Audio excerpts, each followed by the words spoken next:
हम करे राष्ट्र आराधन, हम करे राष्ट्र आराधन, हम करे राष्ट्र आराधन, हम करे राष्ट्र आराधन। मुझे नहीं पहचाना? मैं वही हूं जो मेरा चित्र आप मेरे पीछे देख रहे हैं, मोहितेवाड़ा।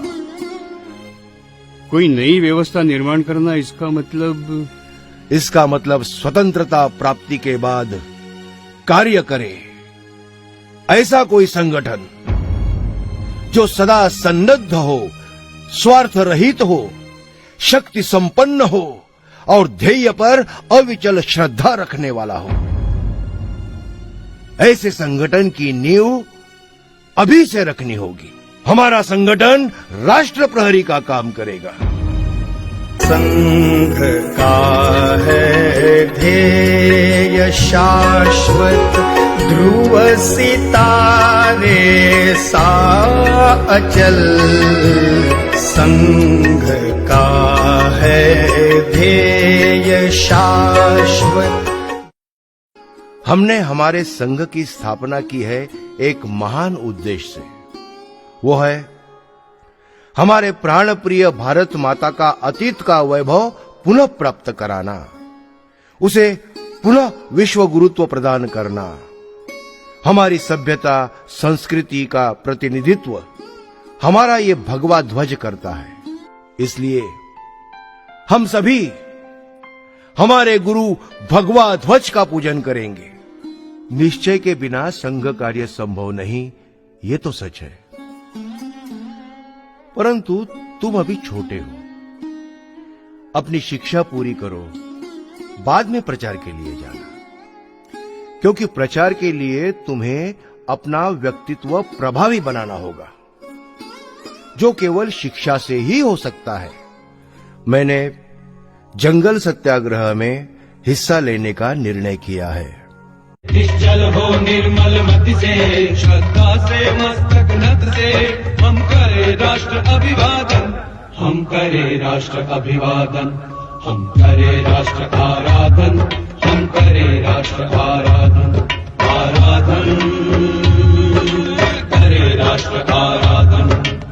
तुम्हें वैसे पता होगा कि लाला लाजपत राय जी पर किए गए अत्याचारों का प्रतिशोध लेने से पहले भगत सिंह संघ कार्यकर्ताओं को मिलकर गए थे और सैंडर्स का वध करने के बाद भगत सिंह के साथी राजगुरु को नागपुर में पनाह देने का काम भी संघ स्वयं सेवकों ने ही किया था।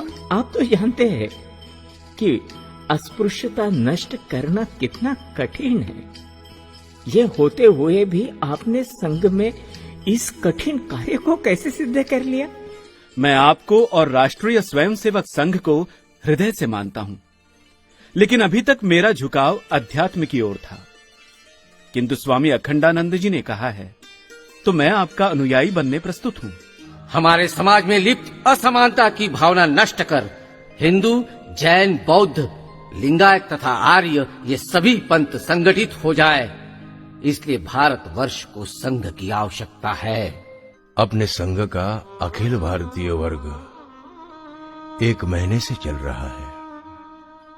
मेरे बुखार के कारण आप लोगों ने मुझे वर्ग में जाने नहीं दिया,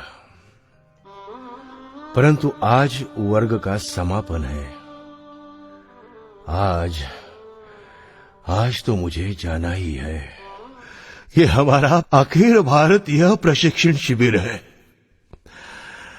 जिसमें सभी प्रांतों का प्रतिनिधित्व है। और आज आप सभी के रूप में मैं संगठित हिंदू राष्ट्र की छोटी सी प्रतिमा देख रहा हूं। जब तक हम जीवित हैं, तब तक स्वयं सेवक रहेंगे। तन मन धन से संघ कार्य करेंगे। प्रत्येक स्वयं सेवक को संघ कार्य को ही अपने जीवन का प्रमुख कार्य समझना चाहिए। हर स्वयं सेवक हृदय में कृति संजोए है तुम्हारी। हर स्वयं से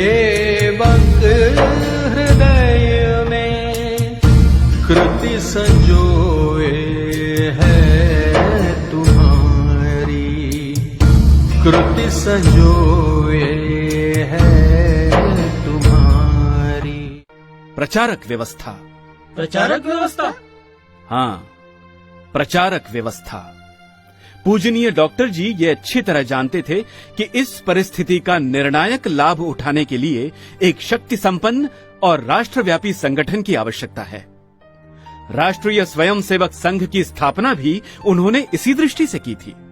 आज वर्ष प्रतिपदा के पावन पर्व पर हम संकल्प करें कि हमारी पुण्य पावन मातृभूमि को विदेशियों के बंध पाशों से मुक्त कर उसकी विजय ध्वजा अखिल विश्व में फहराने के लिए हम भगीरथ प्रयास करेंगे और हमारा संकल्प पूर्ण होने तक हम क्षण भर के लिए भी विश्राम नहीं करेंगे।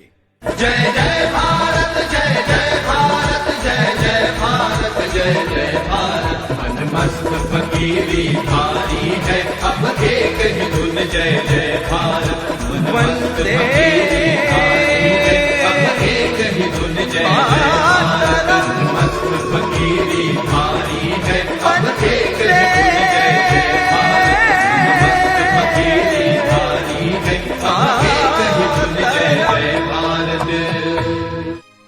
हमारी मान्यता है कि संघ कुछ भी नहीं करेगा, वो केवल समाज का संगठन करेगा और स्वयंसेवक कुछ भी नहीं छोड़ेगा।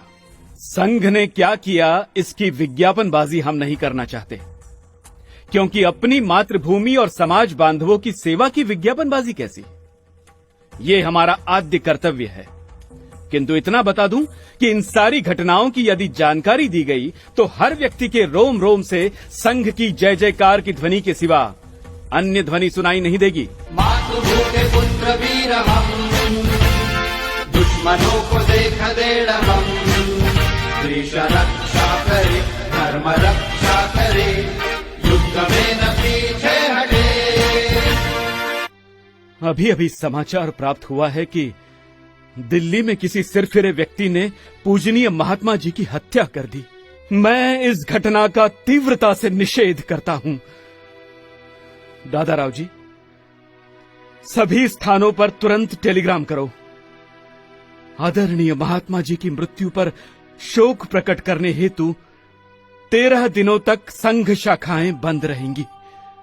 सरकार द्वारा संघ पर प्रतिबंध लगाने का विचार चल रहा है, क्योंकि बताया जा रहा है कि महात्मा जी की हत्या करने वाला कोई स्वयंसेवक है। असंभव! संघ का स्वयंसेवक इस प्रकार का घृणित कार्य कर ही नहीं सकता। इसीलिए एक नया राजनैतिक संगठन खड़ा करना पड़ेगा, जिसके लिए मैं आपसे कुछ कार्यकर्ताओं की मांग कर रहा हूँ। राष्ट्रीय स्वयंसेवक संघ को राजनीति में कभी भी घसीटा नहीं जाना चाहिए, क्योंकि वह किसी राजनीतिक दल के अधीन रहकर कार्य नहीं कर सकता। उसका वास्तविक कार्य राष्ट्र के सच्चे सांस्कृतिक जीवन को पल्लवित करना है। कल सवेरे दिल्ली में सभी राजनीतिक पार्टीज की एक अर्जेंट मीटिंग प्रधानमंत्री जी ने बुलाई है, उसे आपको भी अटेंड करना है। सेक्रेटरी महोदय, आरएसएस कोई राजनीतिक पार्टी नहीं है। सर, हम जानते हैं, फिर भी आपको आना है। प्रधानमंत्री लाल बहादुर शास्त्री जी ने सभी पार्टीज, आरएसएस के चीफ, सभी सेनाओं के उच्चतम अधिकारियों की मीटिंग आज शाम दिल्ली में आमंत्रित की है और देश का सबसे बड़ा तथा देश हित में कार्य करने वाला संगठन, इस नाते आप भी आमंत्रित है सर। विश्व शांति के लिए प्रत्यक्ष अप्रत्यक्ष रूप से संघ की ओर आशा स्थान के रूप में देखा जा रहा है। यह मेरे लिए ही नहीं, स्वयं सेवकों की आज कार्यरत 5वीं पीढ़ी के लिए भी अत्यंत गौरव का विषय है। रक्षकः अग्रतः सिद्ध।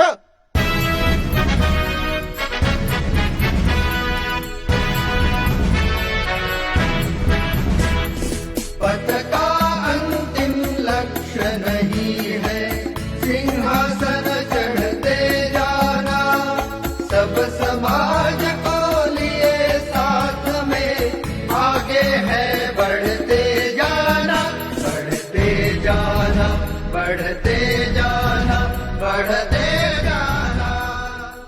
ये क्रांति नहीं है, ये आराधना है। समाज अपना भगवान है, समाज की आराधना है। तो ये आराधन कैसे चलता है, क्या चलता है, चल रहा है और अभी चलेगा। कृष्ण की महिमा जानने वाले लोग तो थे और उन्होंने वर्णन तो किए हैं। वैसे अनेक वर्णन इस समय होते हैं। मैं समझता हूं कि ये नाटक भी उसी प्रकार का एक प्रयास है और उसका एक लाभ है, समाज को परिचय होगा और स्वयंसेवकों को चिंतन की प्रेरणा मिलेगी। संघ में बौद्धिक वर्ग होते हैं, लेकिन कोई नाटककार उसका नाटक बनाकर लिखता है तो एक अलग ढंग से संघ के और सत्य का रसग्रहण होता है। इस नाटक को देखने से मेरे अपने चिंतन में कुछ योगदान होगा। मेरे लिए ये एक योगदान है और इसलिए अगर धन्यवाद करना है तो मैं इन नाटककर्ताओं का करूं कि एक अच्छी प्रस्तुति मेरे सामने आपने लाई, इसलिए आप सब लोगों को धन्यवाद देता हुआ और शुभकामनाएं देता हुआ हम करें राष्ट्र आराधन, हम करें राष्ट्र आराधन।